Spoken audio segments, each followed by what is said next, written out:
the way it is. I said it last night. I said it strong. We have the strongest military in the world. There's not even a contest. We have the best equipment. Nobody has equipment like us. Nobody has the planes or the missiles or anything else. And as your Commander-in-Chief, I'm here to say that America's military will soon be bigger, better, stronger, and more powerful than ever before. We just did a budget. The budget was the highest by far, over $1 trillion. That's a lot. That's a lot of stuff, and hopefully it's peace through strength. Hopefully we don't have to use it, because if you use it, I feel sorry for the other guy, but we don't want to have to use it. I want to recognize a true warrior, and that's our Secretary of Defense. They put him through hell, the radical left did, and he's incredible. You know, he went to the best schools, he did the best stuff. He's a smart guy, and he's a great guy, and I just listened to his words standing backstage when he was speaking, and he really has it right on the peg. Pete Hegseth, he's going to be great. You're going to love this guy. You're going to love him.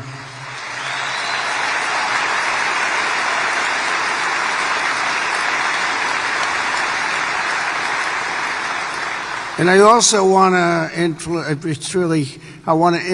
you to clap for a man who's a great influencer. In fact, my son, Barron, said, "Dad, you got to do an interview with somebody I hadn't heard of." But my son knew very well. He knows everyone. He said, "Dad," this is before the election. You know, we won in a landslide, in case you hadn't known. But he said, "Dad, you got to do an interview with a guy named Theo Vaughn." I said, "Who the hell is Theo Vaughn?"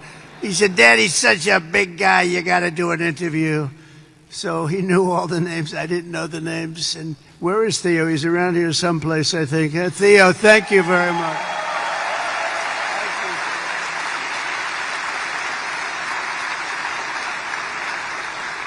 That's Barron. You know Barron. He said, "You got to do with it." We had a good time, right? Had a good time. We had like 270 million people that listened. So you know what? I think Barron was right. Thank you for being here, Theo. Appreciate it. Also, Lee Greenwood, right from the beginning, that song went on. And, you know, that song was a successful song, but we made it the most, number one. We made that song, it's the top of the list of that type of song. That's a pretty big, I don't want to go into the list because you'll get upset with me if I do. Like the national anthem and things. It's like, and it became unbelievable. And I was saying you could get Elvis or anybody else to do a song. There's nothing. That was my intro song right from the beginning, because as you know, we won 3 elections, okay? And some people want us to do a 4th. I don't know. We'll have to think about that. You saw the new hat. The hottest hat is, it says, Trump 2028. We're driving the left crazy when you see that. We didn't need that hat, but it's been an amazing period of time. And when Lee Greenwood did that song, it went from the first day. I came out and played it. It was a great song, but we didn't know. And then I did it a second time, a third time. And that was 968 rallies ago. Can you believe that? We did 968 rallies. Another hat says 968. I said, what the hell does that mean? That's the number of rallies. I said, you have to be kidding. But from the very beginning, and we played Lee's song, and it was the walk-on.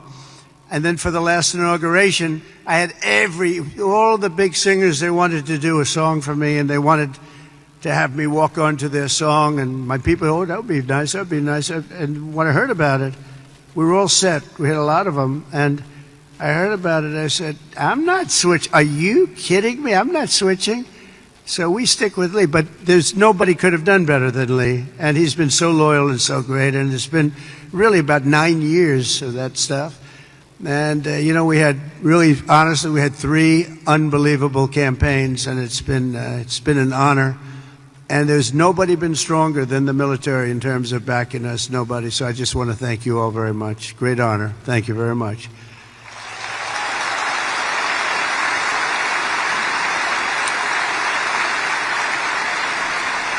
And also with us today is really a great talent. And somebody who's one of the most popular television hosts in history. Still looks young to me, but he's been doing it a long time. But he's an incredible man. He's always seems to take my side, and therefore I like him even more. But he has common sense. We talk about common sense all the time, but he's one of the biggest in the history of television, the great Sean Hannity. He's here someplace. Sean, stand up wherever you are. Thank you, Sean. Thank you. Where is he? Thank you, Sean. Thank you, Sean. He was a little shy for a change. I've never seen that. We're also grateful to have a very excellent ambassador, Timmy Davis. Everybody loves him. Timmy, thank you very much. Thank you, Timmy. Along with your great military leaders, these are real leaders. These are real tough cookies. Lieutenant General Derek Trapper France, Major General David Shoemaker, Brigadier General Richard Deuce Dickens, Chief Master Sergeants Chris Murphy and Joshua Wiener, and Colonel Brian Ellis. We want to thank you, amazing people. They're real leaders, and this is one of the great bases anywhere in the world, and we're lucky to have them. Thank you very much, fellas.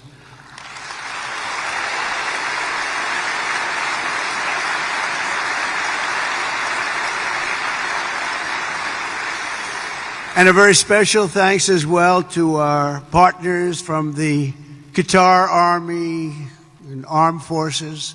Let's give them a really special hand. They are so great. They are so great.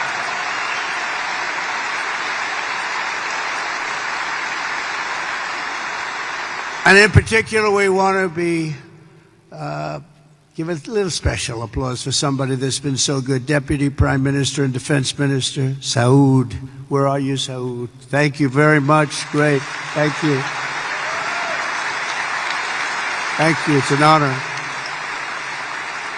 Yesterday, we signed an agreement for Qatar to purchase $42 billion worth of the finest American military hardware, including THAAD missile batteries, Pegasus refueling aircraft, Desert Vipers, light armored vehicles, amphibious combat vehicles, the MQ-9B, and the Sky Guardian drones. That's all the best stuff. If it isn't, please stand up and tell me and we'll get something else. But I believe it's the best. Qatar will also be investing $10 billion to support this massive base in the coming years, and there's no place like it, they say. And a man, the leader, Amir, he's been a special friend of mine for a long time. Long before I did the political thing, when he was a novice, he was a young guy, and we got to know each other, and we liked each other and got along long before I ever thought of running for president. And it's nice when you have that kind of a relationship. We got along right from the beginning. He's a special guy. He's a great leader of your country. So I want to just congratulate you on that, and all the Qatari people, a spectacular group, and it's an honor. And I don't think our friendship's ever been stronger than it is right now. It's you had the last administration. I don't know if they knew too much about what was happening, but this administration does, and you will never see anything like the relationship that we have. We just left Saudi Arabia, as you know, and you have a fantastic crown prince.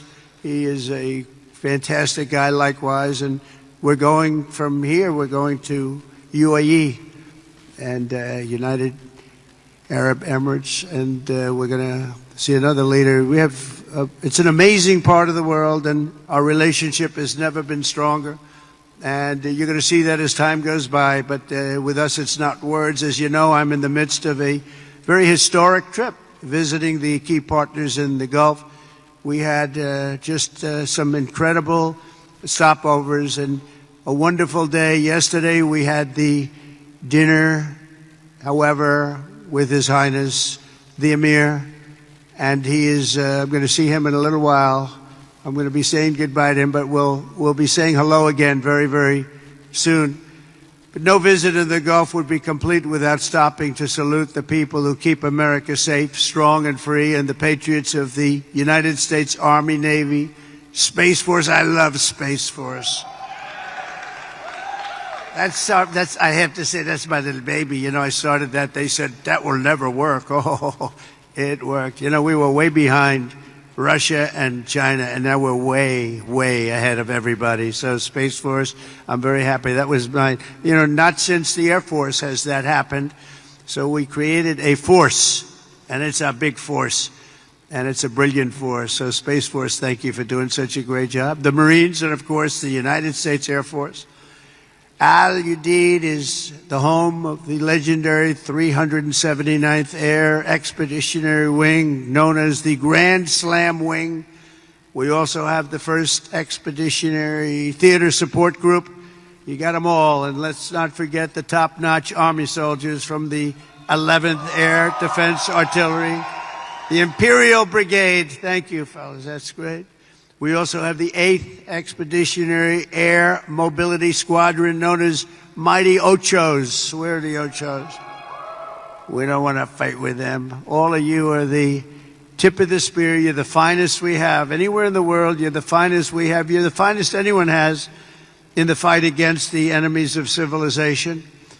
You're the people that are defeating chaos, combating terror, defending our interests, supporting our allies, securing our homeland, and making America incredibly proud. And you know what? Making America great again. That's what's happened. It's happened very fast. Happened very fast.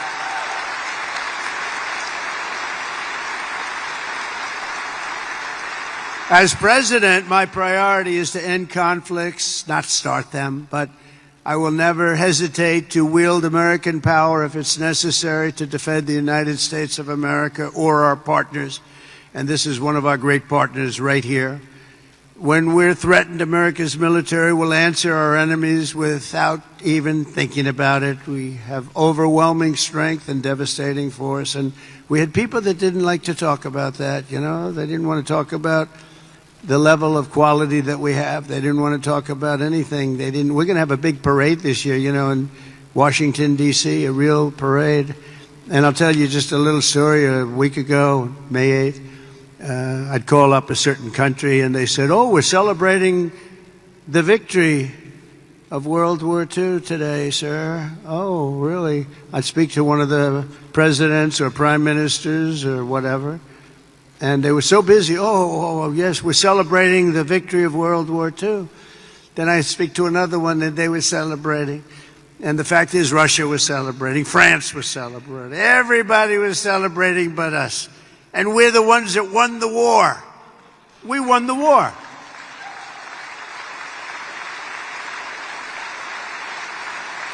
And they helped. But without us, they don't win the war. We're all speaking German. You know that, right? Without us, they're speaking German, maybe a little Japanese too. We won the war, and we're the only ones that didn't celebrate. So what I did is I got my crack staff over there, and we did it every time. We have May 8th, and we also have the date in November, that sacred date in November for World War I, because we won that war too. But think of it, I'm calling.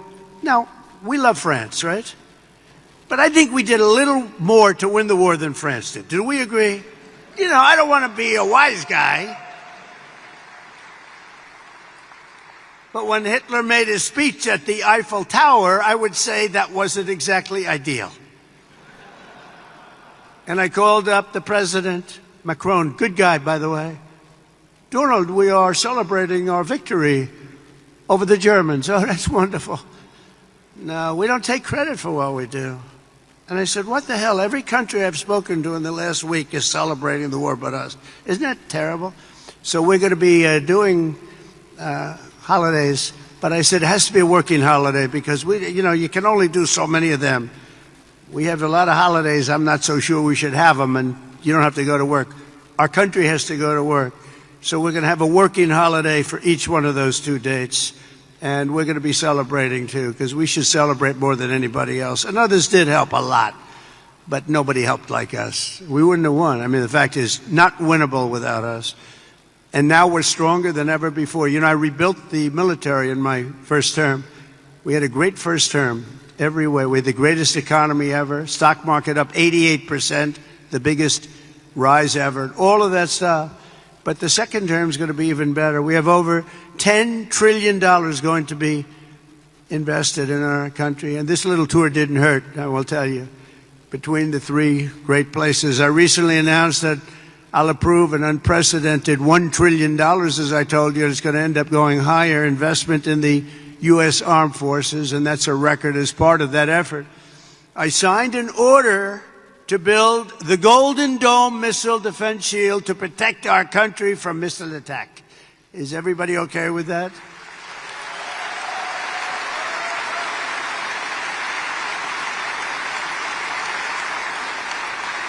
It was called the Iron Dome, but I changed it to the Golden Dome. I thought it was a little more beautiful, maybe a little more modern or something. But we're going to have it, and it's amazing, actually, what they do. It's going to cost many billions of dollars, all made in the USA. I want it all made in the USA. The days of making our parts all over the world because we have wonderful partners. No, it's America first now. America first. We're going to make it all in the USA. And we're going to, by the way, it's America first, but we're going to take care of other countries. We're going to have plenty left over because we're doing things now. 6 months ago, our country was laughed at. Now our country is respected again at a level that it hasn't seen in a long, long time. And we're going to keep it that way. And our Air Force will soon have the world's first and only sixth-generation fighter jet, the F-47. Why did they name it 47? Does anybody know? I don't know. That was a nice thing. But it's quite the plane. They say there's never been anything done. But we're also looking at an increased version of the F-35. I think we're going to call it the F-55, which will be a double-engine plane. I like two engines on a plane. I'm sorry if I say that. But does that make sense to anybody? Does anybody agree? General, do you agree with that? I like it. Thank you. So many of you, sir, this engine is infallible. No engine's infallible. I like two engines on a plane. Should have been made with two engines. If I were here, you would have had two engines, and you would have had a lot of other victories, by the way. But we're going to do, when you think of it, Russia, Ukraine would have never started. October 7th, Israel would have never happened because Iran, as you know, was broke. They were unable to fund Hamas or anything else. It wouldn't have happened. We wouldn't have had the disaster of Afghanistan, the leaving. We were getting out, but we're getting out with dignity and strength. We're going to keep Bagram Air Base. We weren't going to give that up because it's 1 hour away from China. 1 hour. You know who occupies it now? China. The damage that administration did to this country is legendary, allowing 21 million people through an open border where anybody could walk into the United States of America is something that will never be forgiven. Grossly incompetent and evil, bad people too, bad people. But the real strength of our military doesn't come from its fighter jets. It really comes from our people. That's you. It comes from our people. You're unbelievable people. The aptitude and all of the things you have to do what you do. I look at some of those engines, and I'm a pretty smart cookie. I would tell you I'm real smart. And I look at you, and you take those engines apart and put them back together, blindfolded, and fix them up. It's amazing what you're able to do. And then to fly them, just incredible. You're incredible. You're a very special group of people.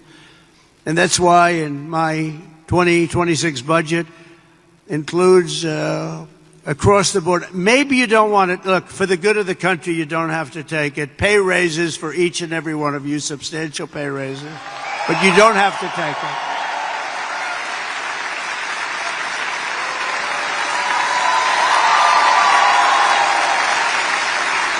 You don't have to take it. You can go to your commanding officer and say, sir, I'd rather not take that pay. I love my country, sir. I refuse to take it. Anybody here, raise your hand, please, if you refuse to take it. Let's see here. All right. Well, at least we have smart people. That's good. So you do your duty for us, and as Commander-in-Chief, I will always do and fulfill my duty to you. That's what I'm doing. Under the Trump administration, we're liberating everything in our armed forces, from really radical social experiments carried out under the previous administration and beyond that, and actually beyond that, and restoring the strong and fierce spirit of the American warrior and the American fighter.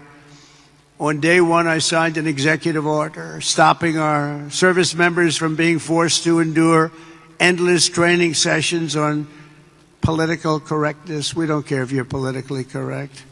And I directed the reinstatement of all patriots expelled from our military by the COVID vaccine mandate, which should have never happened. They're being returned at their former rank with full back pay. Very important. After years of not making our enrollment targets, to me, this is the biggest thing. Our military suddenly has the best recruiting numbers that perhaps they've ever had, but certainly in 30 years. Think of that. You go back 6 months ago, we couldn't get people to join the military. Nobody wanted your job. Now everybody wants your job. So we went from having the worst numbers we've ever had in terms of recruitment. That included police officers also, firefighters, but police officers. But in the military, think of that. You couldn't get people to join the military, and now we're brimming over. We have the highest numbers we probably, minimum 30 years, but probably have ever had, because there's such an incredible spirit now in our country. We have a whole new spirit, and it began on a date, November 5th. That was Election Day. Under the Trump administration, America is back, and America's military is back, bigger, better, and stronger than ever before. Since my inauguration, service members stationed throughout this region have terminated 83 major terrorists operating across Iraq, Syria, and Somalia, including the number 2 just recently global leader of ISIS. And I knocked out ISIS, as you know, in my term. They said it was going to take 4 years. I said, why 4 years? That's a long time. And then I met a General Raisin Kane. He's now the head of the Joint Chiefs of Staff, right? And he was great. He said, we can do it in 3 weeks, sir. I said, well, I was told 4 years, General, by your television generals in Washington, D.C., and he didn't want to be disrespectful to them. He said, sir, I'm telling you, if you want, we can do it in 3 weeks. And that's what he did. He knocked out 100% of the ISIS caliphate in 3 weeks.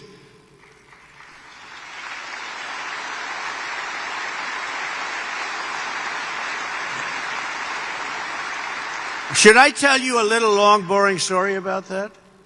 Yes? Okay, some of you have heard it because it's sort of a cool story, but I was wondering why we couldn't defeat, ISIS. We have this great military, all these great jets that we have, new all over the place, the best in the world, the fastest, the best. And I went out and I said to a certain general in Washington, D.C., a television general, not much of it. There's a real general on television. You have the television guys and you have the real generals. And I said, General, how long will it take us? Because it doesn't make sense. We're spending a lot of money on defeating ISIS, and they don't have great equipment. They, in many cases, don't even have equipment. They're vicious, and they are good fighters. We always have to respect that. Sir, it'll take at least 5 years, sir. I said, 5 years? That's a long time. You mean we have jets, they have knives, and it's going to take 5 years? Yes, sir. I said, I don't really believe that, so I did something that I've never done before. I said, I want to go to Iraq, and I want to meet with the people in Iraq, because maybe they're different, but I couldn't understand how a large and powerful terror group could last so long. And so I scheduled a flight, meaning I left at 3 o'clock in the morning. It was pitch black. We left very, very under guard. We traveled through Washington, D.C. There was nobody around. Got to the hangar at about 3:15. Air Force One was waiting for us. Pilots, best-looking human beings I've ever seen. Even better looking than Tom Cruise, and he's a friend of mine, okay? These guys were central casting, and they could also fly. And we headed out about 3:30 in the morning, pitch black. We headed for Iraq, and nobody knew I was going, nobody. And we're flying, and We're starting to get close. And they come to see me and they say, "Sir, we have a problem." "What?" "We're flying over enemy territory very soon, sir. Could we please turn off your lights?" I said, "My lights? We're flying in Air Force One. We just spent trillions of dollars on fighting, and you can't fly in with lights on?"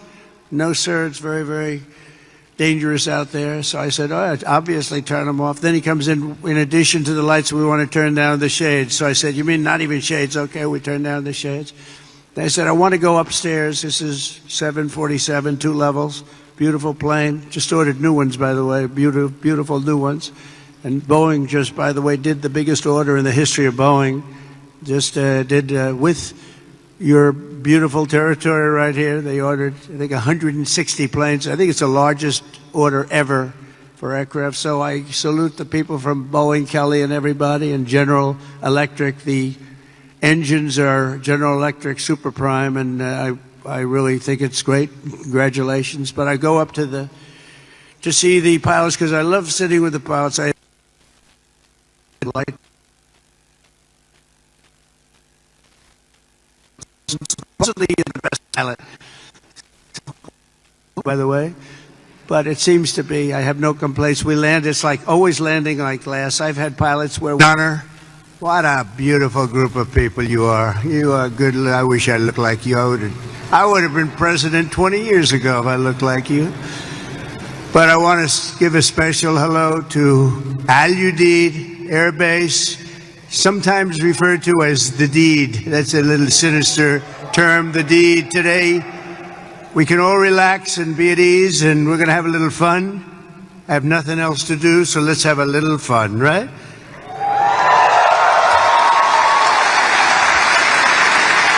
So I'm thrilled to be here with the men and women who embody American strength and pride, the warriors of the United States Armed Forces.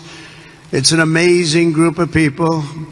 You are, without a doubt, the greatest fighting force in the history of the world. That's the way it is. I said it last night. I said it's strong. We have the strongest military. It's great. So now we're 15 world.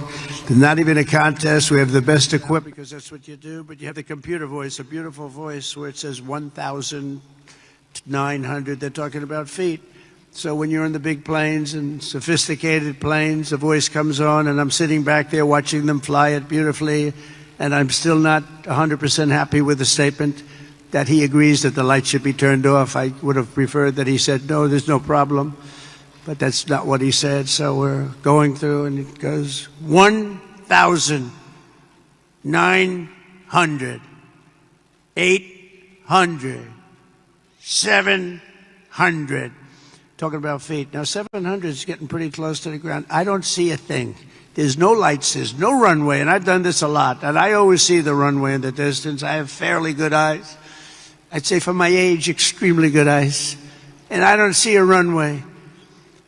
600, 500. Captain, are we okay? Yes, sir. We'll be landing in just a few minutes, sir. 400. Captain, are we okay? I don't see a runway up there, Captain. Oh, we're fine, sir. No problem, sir. 300, 200. I'm saying, Captain, you sure we're okay here? And he said, "We're fine, sir." And then, boom, just lands that thing so beautifully. And I see, they had no light, they had no nothing. I don't know how the hell they do it, okay? All I know is we landed and for him it was routine. And I'm trying to pretend I'm cool as a cucumber. I'm your president. I'm supposed to be cool as a cucumber. And I'm like, I'm not happy. But after we land, I actually went to my people and I said, "I want to ask you a question." I did a very brave thing just there. Is the president allowed to designate himself for the Congressional Medal of Honor? And they said, "Sir, honestly, that wouldn't be good." I said, "Okay." So anyway, we get it. I kid. I have to say I kid because the fake news is back there, and they'll actually, no, it's true. And they'll say that the president wanted to give himself the Congressional Medal of Honor, and he was talked out of it by his staff. So anyway, I get, the door opens, we have a platform, and I look down, and I see these are all specimens, just like you guys are all perfect people. and I'm seeing a couple of generals, a couple of staff sergeants and drill sergeants, but everybody's like from a movie. And I walk out of the plane and meet the first gentleman. And I said, "What's your name?" He said, "Kane, sir. My name is Kane." And I said, "Hello, Kane. What's your first name?" "Well, they call me Raisin." I said, "Wait a minute. Raisin? You mean like Raisin Kane?" "Yes, sir. That's what they call me." "General, I love you. You're the guy I'm looking for, General. You're the guy I'm looking for." So it's Raisin Kane. It's Daniel Kane, but Raisin Kane, that's what they call him. Then I met another general. I met a colonel. I met a sergeant. They said, "Sir, would you like to rest?" I said, "What do you mean rest? I've been resting on the plane. I don't want to rest. What do I have to rest for?" He was thinking about Biden to come, okay? Biden would have rested the entire trip. First of all, he wouldn't have made the trip. But if he landed, he would have been rested for about 5 days before he had the first meeting. And I said, "No, let's go have the meeting because I want to find out what's going on over here. We're spending a lot of money and people are being killed. I want to find out why it's taken so long. So let's go right away." So we went to almost like just a very secure room that was in the form of a boardroom. Very professional, however. It was very highly sophisticated with the equipment. Best you can buy. We have the best you can buy all the time. But I went into the room and I said, "General, so they tell me in Washington it would take 4 to 5 years to defeat ISIS. And I want to know from you, is that true? Or is that?" "No, sir.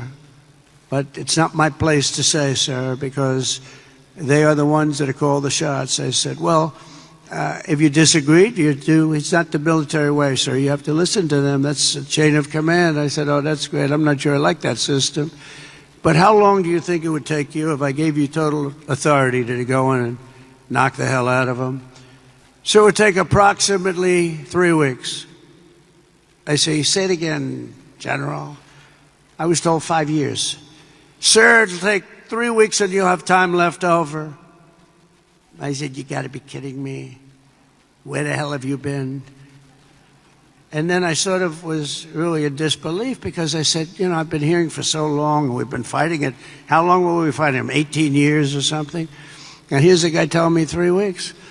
So I said, "General, how do you do it in 3 weeks?" He says, "Well, sir, I don't like saying this because I do have people in Washington, but I'm going to say it.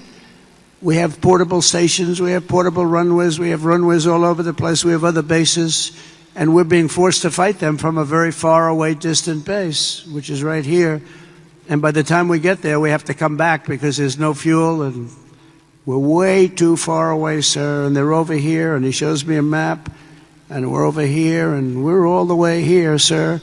I said, "Why didn't they use the other bases?" "Well, they didn't want to disturb the country where those bases were located." I said, "We give those countries billions of dollars. We can disturb them a little bit. They wouldn't know what we're doing anyway. Are they going to know where the planes are going?" "Not really, sir." I said, "So what would you do different?" He said, "Well, sir, I'd start from here," and he went through a whole thing. "And I'd hit him from the left. I'd hit him from the right. I'd hit him from underneath. I'd hit him from the top. I'd hit him from every angle, sir. I'd hit him so hard and so fast they wouldn't know what the hell is happening." I said, "And you think you can do that in 3 weeks?" "Yes, sir, and we're going to have time left over." And I said, "Let me think about it, General." I went back to Washington, and I spoke to a couple of people, and they said, "I don't think so, sir. I think you're talking about years of fighting." And then I called the general, and I said, "So, General, you still think you can do it in 3 weeks?" "A lot of people think you can't even come close to that, sir. We'll have time left over." I said, "Go to it, General. Go to it." "Thank you, sir." And he hit the hell out of him. He hit the hell out of him. And he calls me up, "Sir, we have a lot of these people, and if you want, I can finish it off right now, sir." I said, "Well, I don't know. That's a lot. It's a lot of people." "Well, these people are not good people, sir. These are not good people. You'll feel better about it." "Well, they're not good people, but they're people, aren't they?" And he goes, I said, "You know what? Why don't you buzz them for a little while, and maybe after a day or two of buzzing them, they'll surrender." "They don't know about surrendering, sir." "Well, maybe they'll raise the white flag." "They don't have a white flag, sir." I said, well, give it a shot anyway. He said, all we're going to do is take a couple of bullet holes in our wings. You guys know about that, right? And I said, well, let's give it a shot. And he calls up and says, let me do the job, sir. I said, all right, do the job. And we defeated 100% of the ISIS caliphate in just a very short little period of time, totally different from what I was told in Washington, D.C. by a bunch of frickin' losers, okay? Losers. And that's the beginning. And I took that general and made him the head of the Joint Chiefs of Staff, as I told you. And he's going to be great, and he's highly respected by everybody. Just a different kind of respect, too. It's a real respect. But we can do our job better than anybody in the world, but you have to have the leadership of the top at the top. And we're doing that. We're finding, we let a lot of 4-stars go. A lot of we had more 4-stars. We had, I think, 425 4-stars in World War II, which, by the way, we won. In World War II, we had 187 generals, and we had like 425 generals now, without really a war. And so we made a lot of changes, and we have the best. We have the best. We worked hard to figure the best, the real ones. We want the real generals, not the fake generals, and not the political generals, too. So we have something that's special, but it can show you really what happened. We also just apprehended, as an example, the ISIS terrorist of the al-Baghdad, the one that caused all of the problems in Afghanistan, caused unbelievable destruction. We lost 13 great soldiers. I got to know the parents and the families of those soldiers. But you know what they don't say is the ones who were so horribly wounded, which were many. And hundreds of people were killed from the other side. I always include that. That should have never happened. That whole mess should have never happened. I think it was the most embarrassing day in the history of our country. And we're not going to have things like that happen anymore. And again, we should have kept the air base. We should have kept it. We let it go. Then we left, and it was a very embarrassing moment in the history of our country. That'll never happen again. There are a lot of people that said that Russia went into Ukraine. When they saw that, they said, wow, we didn't think that was possible, but it's not possible any longer, I can tell you. That's another one would have never happened if I were president. Russia would have never gone into Ukraine. All of those things, they would have never happened. But the Afghanistan withdrawal, not the fact that they withdrew, but the fact that the way they did it was so horrible and so embarrassing. So we brought this horrible person to justice, to American justice. We caught the person that set off that bomb. And all of this is possible because of the work that you do with partnerships that you forge. In this case, it was Pakistan. And by the way, I don't want to say I did, but I sure as hell helped settle the problem between Pakistan and India last week, which was getting more and more hostile. And all of a sudden, you'll start seeing missiles of a different type. And we got it settled. I hope I don't walk out of here and 2 days later find out that it's not settled, but I think it is settled. And we talked to them about trade. Let's do trade instead of do war.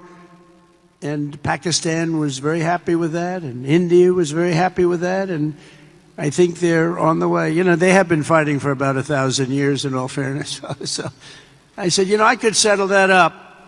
I can settle anything. Let me settle it up. Let's get them all together. How long have you been fighting? About 1,000 years. Oh, that's a lot. I'm not sure about that. I'm not sure about settling. That's a tough one. They've been fighting for a long time.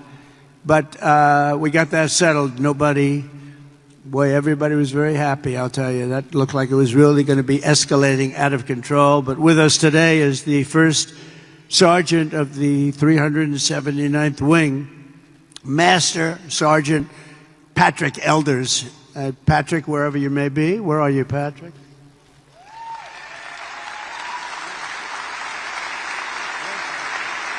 Handsome guy. Wow.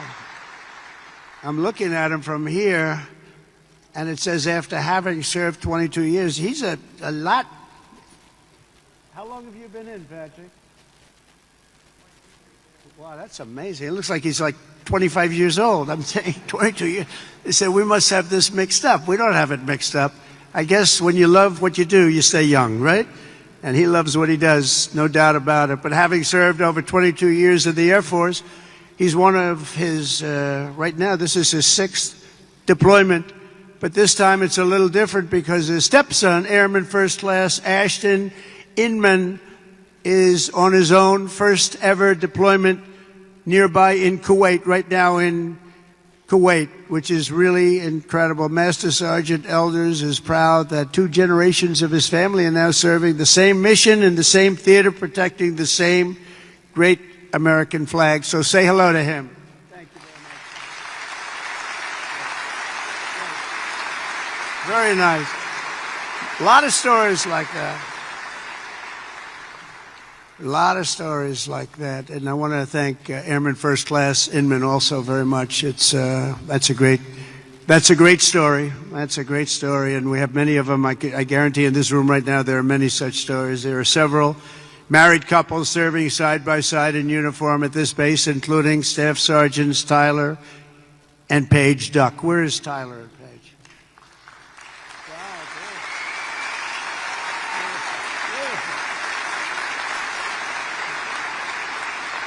For years, they grew their relationship while Paige was deployed in the UK and Tyler was halfway around the world at Joint Base Elmendorf, Richardson in Alaska, conquering a 14-hour time difference. That's a lot of time difference. And now they're together at Al Udeid, and it's really great. So, Staff Sergeants, congratulations. It's fantastic. The American people never forget that our service members and their families make incredible sacrifices each and every day so that all Americans can be safe and be free. And we love our amazing military families. Our military families are as good as you can get. The men and women here today are part of a noble tradition of service that has been passed down from one generation of Americans to the next. And your spirit and courage and sacrifice has always been there when we needed you the most. You're always there when we need you the most. With us today is Master Sergeant Michael Schlow, who happens to be from a small town in a place called Butler, Pennsylvania. Has anybody heard of Butler, Pennsylvania? Yeah. Michael is a member of the Air Force Reserve as well as Butler County Corrections Officer. And last July 13th, he attended the rally where an assassin tried to take my life. He gave it a shot. Not good. That was someday.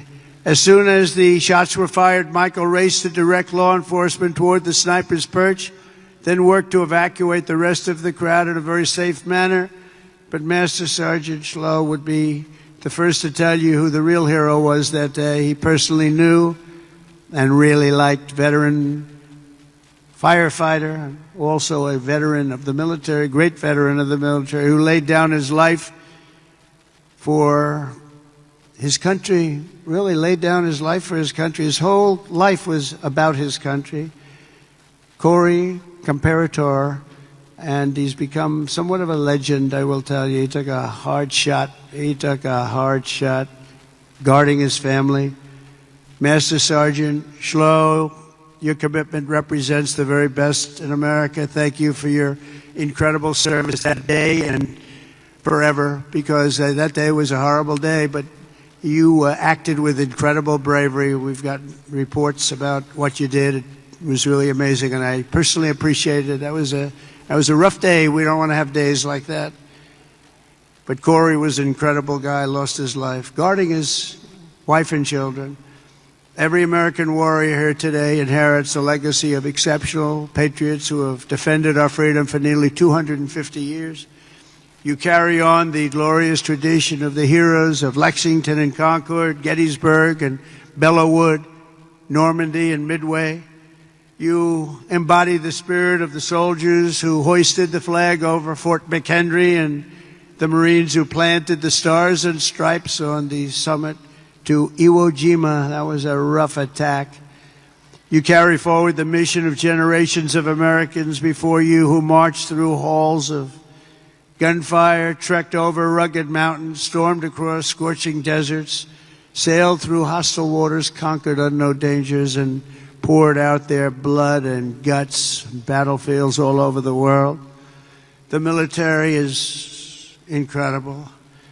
And we won our independence. We preserved our union, protected our way of life, defeated fascism, crushed terrorism, liberated millions and millions of people from bondage, and brought communism to its knees. It's what we did.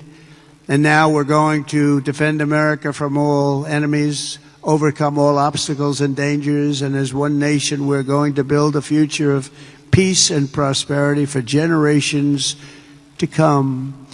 Together we will stand strong, we will stand proud, we will live free, and we will fight, fight, fight, and win, win, win.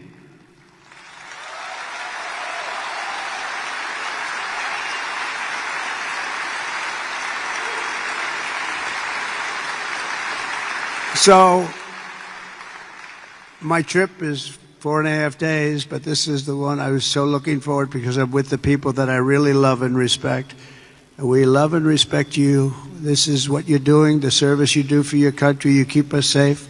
There is no more important profession. And I was so proud to see those reports coming in just a few days ago saying that the enrollment is at the highest level ever, especially when I had to suffer running against a group of people that were very inappropriate, where they allowed that reputation of what you stood for and what you stand for to deteriorate to a point where we weren't able to recruit. So just remember this, you have a job now that everybody wants. Everybody wants to be doing what you're doing. It's a special job, and I'm so proud. When I saw those numbers come across the board that we set the record for enrollment in the military, and we took that from the exact opposite just 6 months before. I was very, very proud of that. We have a great country. We have a proud country. We have a country that's respected all over the world. And as I said before, a year ago we were laughed at, but nobody's laughing at our country anymore. We're the most respected country anywhere in the world. And thank you very much, and enjoy your lives, and God bless America. Thank you very much. Thank you.